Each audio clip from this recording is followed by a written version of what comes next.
Hello दोस्तों, स्वागत है एक नई वीडियो में। आज की इस वीडियो में हम एक मोस्ट इम्पोर्टेंट क्वेश्चन को सॉल्व करेंगे जो एग्ज़ाम के लिए बहुत ही ज़्यादा इम्पोर्टेंट है। अगर आप 2023 में बोर्ड एग्ज़ाम देना चाहते हो तो ये क्वेश्चन आपके लिए बहुत ही ज़्यादा इम्पोर्टेंट है, इसलिए इस क्वेश्चन को बिल्कुल भी मिस ना करें। तो चलिए बिना देरी किए वीडियो को शुरू करते हैं। और आप चैनल पर नए हैं तो चैनल को सब्सक्राइब कर लें। तो चलिए सबसे पहले हम क्या करेंगे, सबसे पहले हम क्वेश्चन को पढ़ेंगे। चलिए क्वेश्चन को पढ़ते हैं।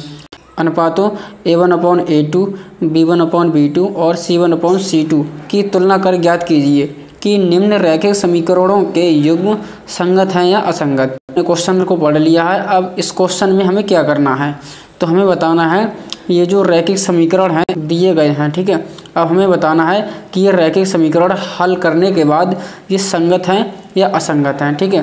तो हमें क्या करना है, इन रैखिक समीकरणों को सॉल्व करना है, ठीक है। और हमें बताना है कि ये संगत हैं या असंगत हैं, ठीक है। और देखिए ये अनुपात हैं A1/A2, B1/B2 और C1/C2, ठीक है। तो मैं आपको बताना चाहूँगा कि A1, B1 और C1 ये सब क्या हैं। तो चलिए इसको भी थोड़ा समझते हैं। तो इसमें देखिए दो समीकरण हैं, रैखिक समीकरण दो हैं, एक ये है और दूसरा ये है, ठीक है। तो मैं बताना चाहूँगा जो पहले वाले रैखिक समीकरण हैं, ठीक है, A1 है x का गुणांक, ठीक है, और B1 है y का गुणांक, और C1 है ये अचर पद है, ठीक है। ऐसे ही ये A2, B2 और C2 ये दूसरे वाले समीकरण के गुणांक हैं, ठीक है।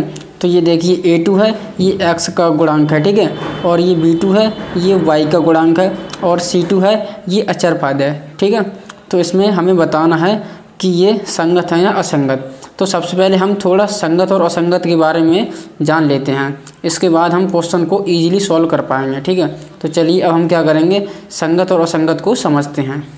तो देखिए ये एक छोटी सी टेबल है, इसके माध्यम से हम समझेंगे कि कौन सा वाला समीकरण संगत होगा या असंगत होगा, ठीक है। तो चलिए इसको समझते हैं। जब हम रैखिक समीकरणों को सॉल्व करते हैं तो उसके तीन केस बनते हैं, ठीक है। एक केस बनता है प्रतिच्छेदी, दूसरा केस बनता है संपाती और तीसरा केस बनता है समांतर, ठीक है। फर्स्ट है, ठीक है।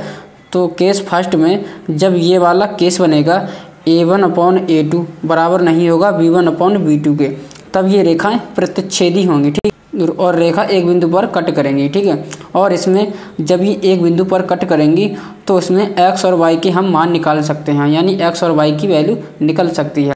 x और y के मान निकलेंगे तो उस केस में हम कहेंगे कि जो रैखिक समीकरण होगा वो संगत होगा, ठीक है। और जब दूसरा केस बनेगा, यहाँ पर देखिए A1/A2 बराबर B1/B2 बराबर होगा C1/C2 के, तो हमारा केस बनेगा संपाती वाला केस बनेगा, यानी कि एक रेखा ये बन गई, ठीक है, और दूसरी रेखा उसके जस्ट ऊपर बन जाएगी, तो उसे हम कहेंगे संपाती, ठीक है। तो उसमें भी हम x और y के मान निकाल सकते हैं। तो उस केस में भी जो हमारा रैखिक समीकरण होगा वह संगत होगा, ठीक है, क्योंकि इसमें x और y के मान निकल रहे हैं। अब देखिए तीसरा केस बनेगा। तीसरा केस हमारा कौन सा बनेगा, यहाँ पर देखिए A1/A2 बराबर B1/B2 बराबर नहीं होगा C1/C2 के। जब ये वाला केस बनेगा, जब ये रेखा समांतर होंगी तो इसमें हम x और y के मान नहीं निकाल सकते हैं, यानी कि x और y के मान नहीं निकलेंगे। तो इस केस में जो ये रैखिक समीकरण होगा वह असंगत होगा, ठीक है। तो हम कहेंगे जब हमारा x और y के मान निकलेंगे तो इस केस में जो हमारा रैखिक समीकरण होगा वो संगत होगा।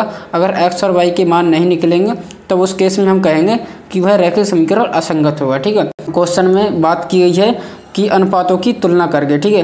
तो ये तीनों अनुपात हैं, इन अनुपातों की मदद से हम बता सकते हैं कि कौन सा वाला केस संगत है और कौन सा वाला केस असंगत है। हम क्वेश्चन को बहुत अच्छी तरह से सॉल्व कर सकते हैं। तो चलिए क्वेश्चन फर्स्ट को हम सॉल्व करते हैं। क्वेश्चन फर्स्ट है 3x + 2y बराबर 5 और 2x - 3y बराबर 7, ठीक है। तो चलिए इस क्वेश्चन को हम सॉल्व करते हैं और हम बताते हैं कि ये संगत है या असंगत है। तो चलिए क्वेश्चन को मैंने नोट कर लिया है। अब हम क्या करेंगे, इसके A1, B1 और C1 निकाल लेंगे, ठीक है। सबसे पहले हम समीकरण फर्स्ट के लिए निकालेंगे। तो इसके लिए हम A1 निकालेंगे।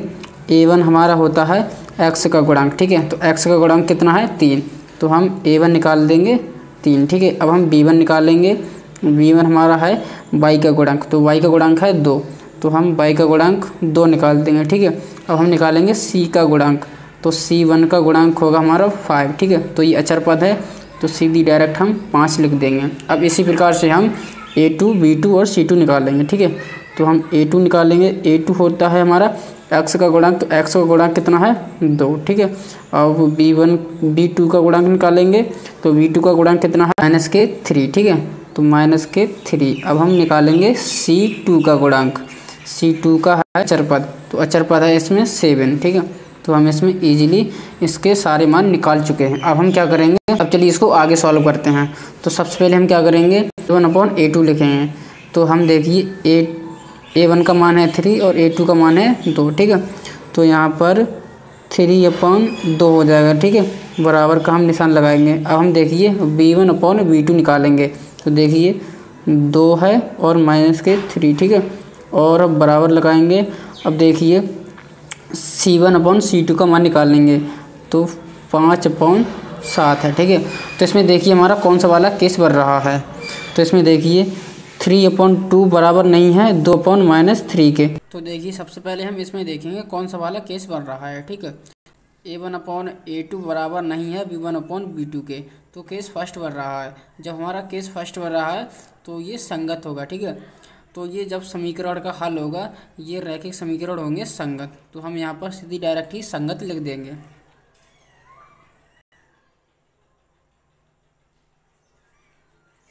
संगत होगा, ठीक है। तो हमने जो फर्स्ट क्वेश्चन है उसको हमने सॉल्व किया, तो उसका केस निकल के आया संगत। अब हम क्या करेंगे, चलिए अगले क्वेश्चन की ओर बढ़ते हैं। अगला क्वेश्चन है, देखिए दूसरा क्वेश्चन है 2x - 3y = 8 और 4x - 6y = 9। तो हम क्या करेंगे, इस वाले क्वेश्चन को सॉल्व करेंगे, बताएंगे कि ये संगत है या असंगत है। तो चलिए इसको सॉल्व करते हैं। तो देखिए मैंने क्वेश्चन को नोट कर लिया है। अब हम क्या करेंगे, A1, B1 और C1 निकालेंगे और दूसरे वाले समीकरण के लिए A2, B2 और C2 निकालेंगे। तो चलिए निकालते हैं। तो देखिए मैंने इसके A1, B1 और C1 निकाल लिए हैं, ठीक है। A1 होगा x का गुणांक, B1 होगा y का गुणांक और C1 होगा अचर पद, ठीक है। और ऐसे ही A2 होगा x का गुणांक, B2 होगा y का गुणांक और C2 होगा जो अचर पद है ये वाला होगा। चलिए अब हम इसको सॉल्व करते हैं। इसके लिए हम क्या करेंगे, A1/A2 लिखेंगे। तो इसके लिए 2/4, ठीक है, और बराबर B1/B2 लिखेंगे -3/6, -3 और -6 हैं, ठीक है, बराबर करेंगे 8/9, 8/9। अब हम क्या करेंगे, थोड़ा इसको सरल कर लेंगे, सिंपल कर लेंगे। किस तरह से करेंगे आइए देखिए। जैसे कि यहाँ पर हम इसको काट देंगे, 2 एकम 2, ठीक है, और 2 दूनी 4, और यहाँ पर माइनस माइनस प्लस हो जाएगा, और 3 एकम 3, 3 दूनी 6। तो आगे सॉल्व करते हैं। ये यहाँ पर आ गया 1/2, ठीक है, 1/2 बराबर 1/2 बराबर 8/9। तो देखिए 1/2 बराबर है 1/2 के, लेकिन 1/2 बराबर नहीं है 8/9 के। तो देखिए इसमें कौन सा वाला केस बन रहा है। तो हम यहाँ पर देखेंगे, फर्स्ट केस तो बन नहीं रहा है, ठीक है, दूसरा भी केस नहीं बन रहा है। ये देखिए तीसरा केस बन रहा है, क्योंकि A1/A2 बराबर है B1/B2 के, लेकिन ये बराबर नहीं है C1/C2 के। तो ये हमारा तीसरा केस बन रहा है, और तीसरे केस में ये असंगत होगा। तो हम डायरेक्ट ही लिख देंगे यहाँ पर असंगत।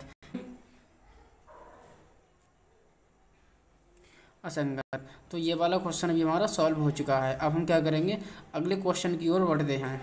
तीसरा क्वेश्चन है 3y2 × x + 5y3 × y = 7, ठीक है, और 9x - 10y = 14। हम इसको सॉल्व करेंगे। तो देखिए थर्ड क्वेश्चन को यहाँ पर मैंने नोट कर लिया है। अब हम क्या करेंगे, इसके A1, B1 और C1 निकालेंगे। सबसे पहले हम फर्स्ट समीकरण के लिए निकालेंगे। तो A1 हो जाएगा x का गुणांक, x का गुणांक कितना है 3y2, ठीक है, और हम B1 निकालेंगे। B1 हमारा क्या है, y का गुणांक, y का गुणांक है 5/3, 5/3, ठीक है। अब हम निकालेंगे C1। तो C1 हमारा कितना है, C1 यहाँ पर देखिए 7 है। तो हम यहाँ पर सीधे डायरेक्ट 7 लिख देंगे। अब देखिए हम दूसरे समीकरण के लिए A2, B2 और C2 निकालेंगे। तो सबसे पहले हम A2 निकालेंगे। यहाँ पर देखिए A2 है x का गुणांक है 9। अब हम निकालेंगे B2 निकालेंगे। तो B2 होता है y का गुणांक है -10। तो हम यहाँ पर -10 लिख देंगे। अब हम C2 का गुणांक निकालेंगे। C2 का गुणांक है 14। तो हम यहाँ पर सीधी डायरेक्ट 14 लिख देंगे। अब इसको आगे सॉल्व करेंगे। तो चलिए सॉल्व करते हैं। यहाँ पर देखिए सबसे पहले हम A1/A2 लिखेंगे। तो देखिए 3/2 है अपॉन 9, ठीक है।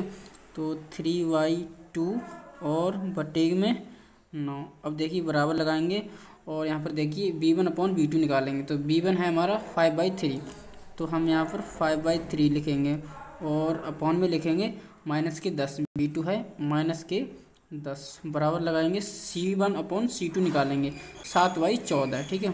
7/14। अब हम क्या करेंगे, इसको सॉल्व कर लेंगे। इसको किस तरह से सॉल्व करेंगे, यहाँ पर देखिए इसके नीचे हम 1 मान लेंगे। तो हम क्या करेंगे, पहला और चौथा गुणा करेंगे और दूसरा और तीसरा गुणा करेंगे, ठीक है। इसी प्रकार से हम यहाँ पर अपॉन में 1 मान लेंगे, पहले के चौथे में गुणा करेंगे और दूसरे के तीसरे में गुणा करेंगे, ठीक है। इस तरह से ये सिंपल हो जाएगा। तो चलिए इसको आगे सॉल्व करते हैं। तो 3 की मल्टीप्लाई करेंगे 1 में, तो 3 एकम 3 अपॉन और 9 दूनी 18, ठीक है।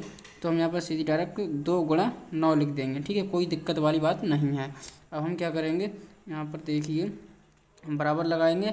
इस प्रकार से 5 की मल्टीप्लाई करेंगे 1 में, तो 5 आएगा। और हम क्या करेंगे, 3 की मल्टीप्लाई करेंगे -10 में, तो हम सीधी डायरेक्ट माइनस लगाएंगे, 3 गुणा 10 कर देंगे, ठीक है। और बराबर करेंगे, यहाँ पर देखिए 7 एकम 7, 7 दूनी 14, यहाँ पर आया 1/2, ठीक है। अब हम इसको और ज़्यादा सरल करेंगे, क्योंकि यहाँ पर देखिए यहाँ पर कट रहा है 3 एकम 3 और 3 3 9, ठीक है। 5 से यहाँ पर काटेंगे, 5 एकम 5 और 5 दूनी 10, तो यहाँ पर बचा 1/, और 2 की मल्टीप्लाई करेंगे 3 में, तो 2 3 6, तो यहाँ पर आएगा, यहाँ पर देखिए 1/6, ठीक है। और यहाँ पर 3 दूनी 6 माइनस किएंगे, बराबर हैं 1/-6 और बराबर 1/2, ठीक है। तो हम यहाँ पर लिखेंगे सीधी डायरेक्ट 1/2। अब यहाँ पर देखिए 1/6 बराबर नहीं है 1/6 के, तो यहाँ पर देखिए कौन सा वाला केस बन रहा है, इसमें पहले में बराबर नहीं होगा, ठीक है। तो चलिए इसको हम देखते हैं कौन सा वाला केस बन रहा है। यहाँ पर देखिए, तो यहाँ पर देखिए A1/A2 बराबर नहीं है B1/B2 के, तो इसमें केस फर्स्ट बन रहा है। तो केस फर्स्ट में हमारा होगा संगत, तो सीधी डायरेक्ट ही हम यहाँ पर संगत लिख देंगे, इसलिए ये केस होगा संगत। तो हम यहाँ पर सीधी डायरेक्ट ही संगत लिख देंगे, ठीक है। तो इन क्वेश्चन को इस तरह से करना था। आई होप आपको समझ आया होगा। आज की वीडियो में बस इतना ही। अगर आपको हमारी वीडियो अच्छी लगती है तो वीडियो को लाइक कर दें और चैनल को सब्सक्राइब करना ना भूलें।